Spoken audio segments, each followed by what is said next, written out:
Good morning বন্ধুরা। ঘুম থেকে উঠে গেলাম, তো উঠে গেছি, তো উঠে চিংড়ি মাছটাকে ভেজে নিয়েছি। এই দেখো অনেকটা চিংড়ি মাছই আছে, চিংড়ি মাছ আছে। চিংড়ি মাছটা আজকে রান্না করব।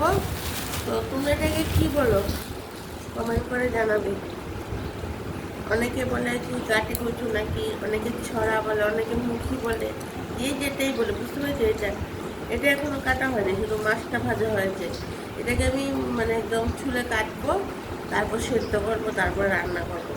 তো রান্নাটা তোমাদেরকে আমি যদি দেখাই তো দেখাবোই, নিশ্চয়ই দেখাবো, রান্নাটা দেখাবো।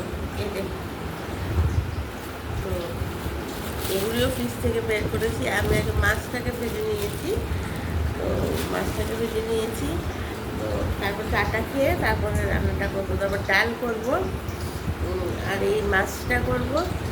আর দেখি একটা মাছের মাথা আছে, ইলিশ মাছের মাথা, সেটা আলু বেগুন দিয়ে করতে পারি।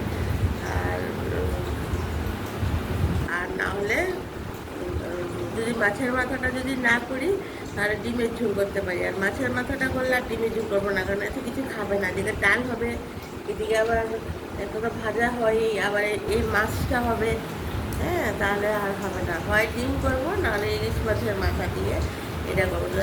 তাই ভাবলাম যে না, ঘুম থেকে উঠেছি, তো উঠলে আর প্রথম প্রথম কিছু আর ভালো লাগে না। তো ভাবলাম যে না, তোমাদের সঙ্গে শেয়ার করি যে কী রান্নাটা করবো, ডিম করবো না ইলিশ মাছের মাথা দিয়ে আলু বেগুন দিয়ে করবো। আর চিংড়ি মাছটা দেখো অনেকটাই আছে, অনেক। মাছগুলি কিন্তু এতটা বড় বড় ছিল, ভাজার পরে এইটুকু হয়ে গেছে। তো এটা তোমার এটার সঙ্গে এই সাইজের মাছটাই মানায়। তো বন্ধুরা, তাহলে এখন রাখি, অনেক কাজ পড়ে আছে, তোমাদেরও অনেক কাজ। আর তোমরা পুরোটা ভিডিও দেখবে। আর তোমরা তো জানো আমি দুপুরেও আসছি লাঞ্চে, আবার বিকেলেও 4টায় আসছি।